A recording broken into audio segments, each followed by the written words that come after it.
Let us build a house where love can dwell, and all can safely live.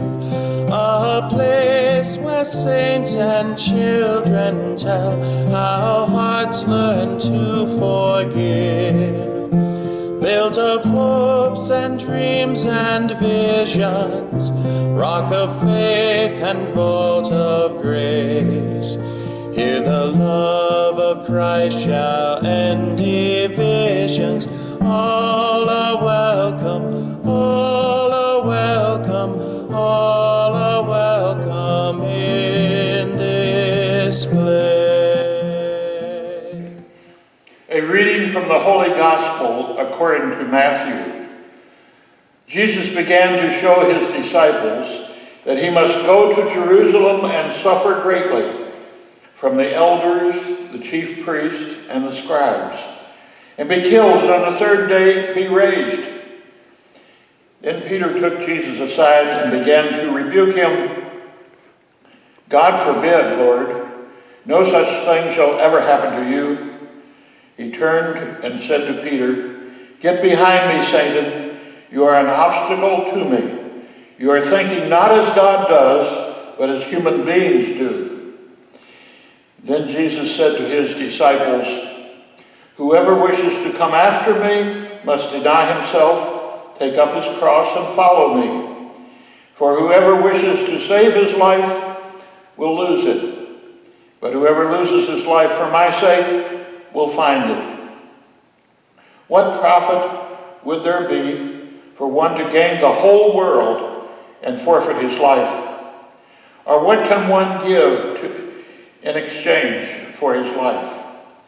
For the Son of Man will come with his angels in his Father's glory, and then he will repay all according to his conduct.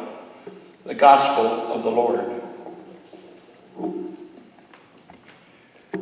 As we listen to the Gospel readings, it strikes us very much that suffering is part of the world in which we live, and sacrifice, which is broader than suffering, is something that we must do for those who suffer and for ourselves too.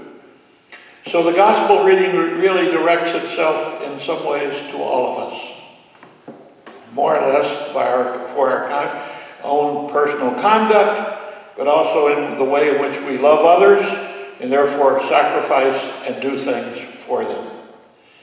Look again at what happened there. It was right after the event in which Peter was told that he would be the rock on which the church would be built, and that there would be power within the church to act and do for the sake of other people.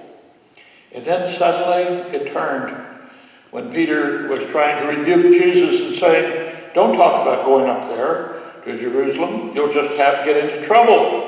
Why should you get in trouble? And Jesus said to get behind him because that wasn't God's way of thinking. And he called him Satan too, which was a temptation, the greatest temptation in some ways that he had had since those days, those 40 days that he was tempted in the desert. So we see the temptation is not to go. The temptation is for us all not to face the realities that we have in our life. Always do something different. Always deny it, that it's even present.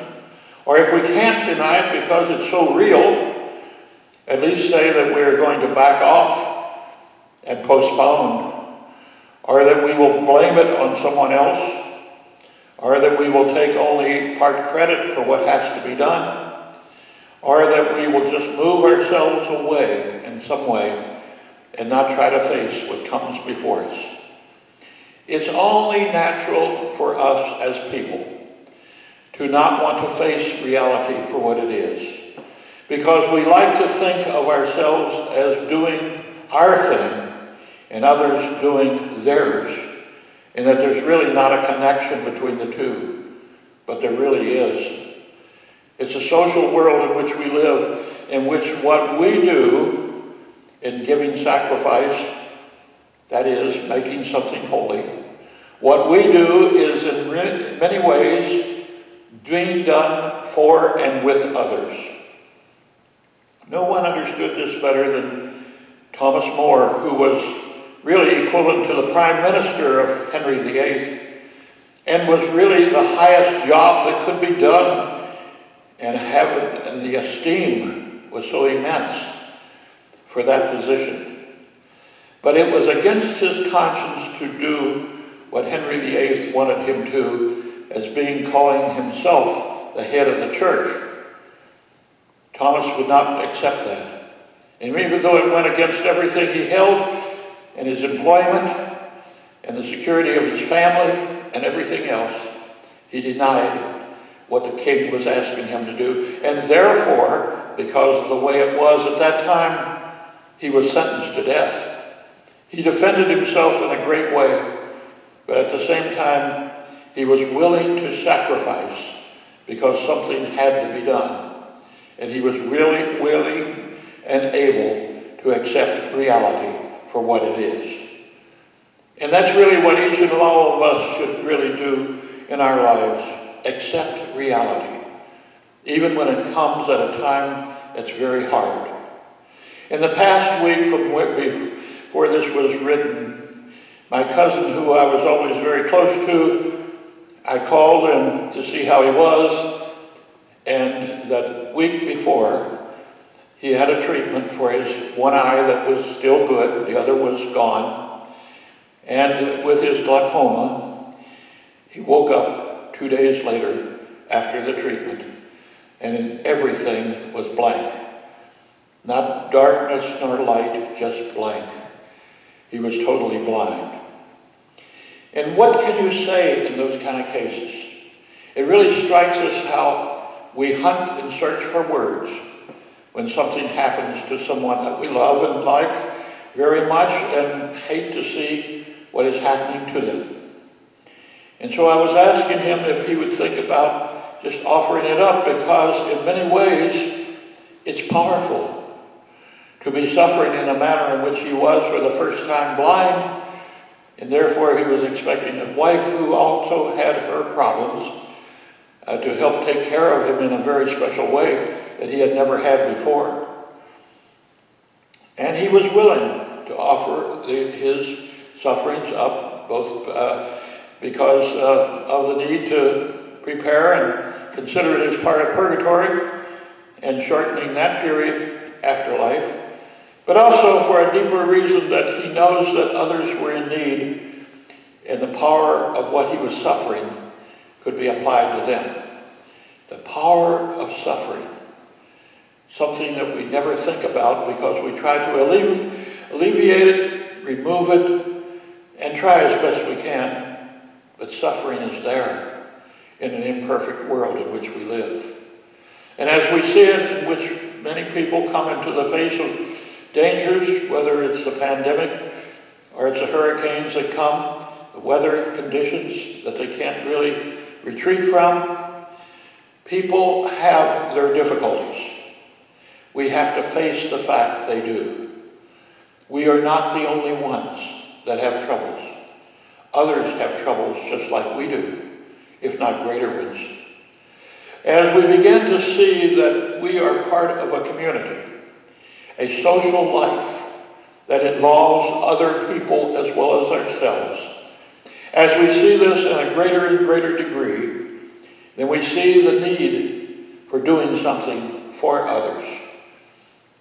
In fact, our very love of God is really hinged upon our love of our neighbor.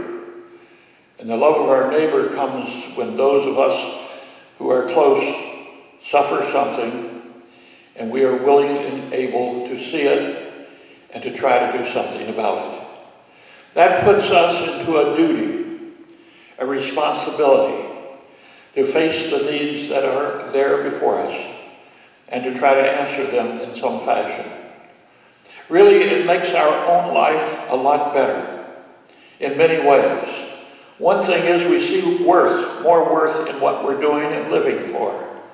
Even when in old age and people say, oh, that's beyond what's productive. But is it? If it's done with great heart, and Jesus talks about having that heart that we need to have in what we do, As we have and throw our entire being into doing sacrifices, suddenly there's a meaning in our life. Even as we get old and do not have the facilities that we had younger, our mobility is cut. We're not able to do the things we wanted and loved to do, but at the same time, we are now coming to a point where we can be valuable for others in sacrificing with and for them.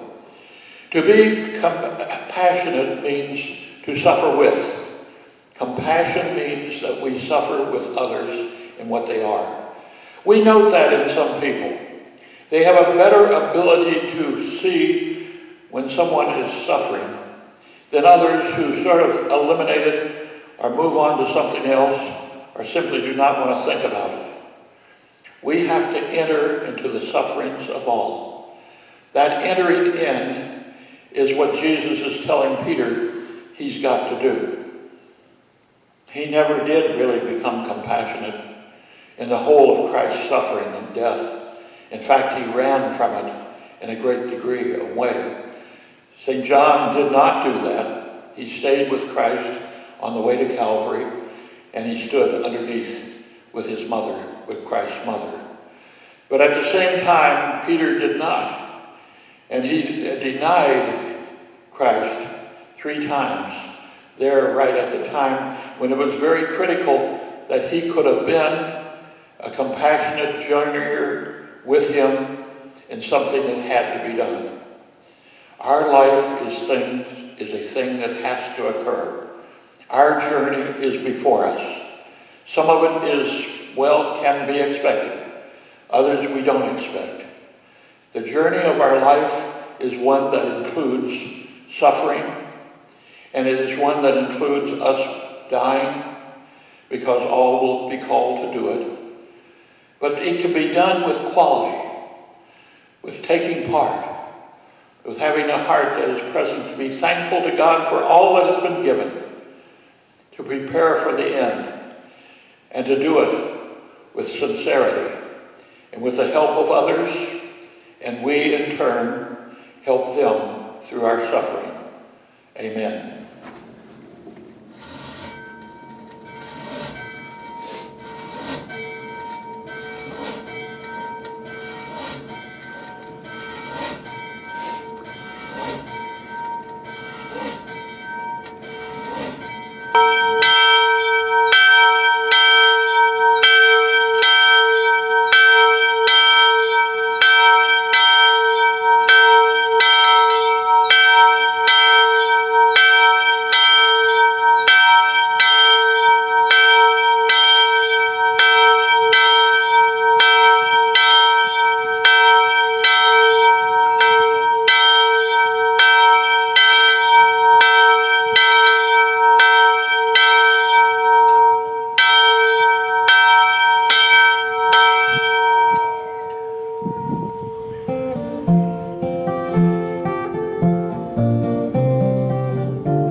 Let us build a house where love can dwell and all can safely live.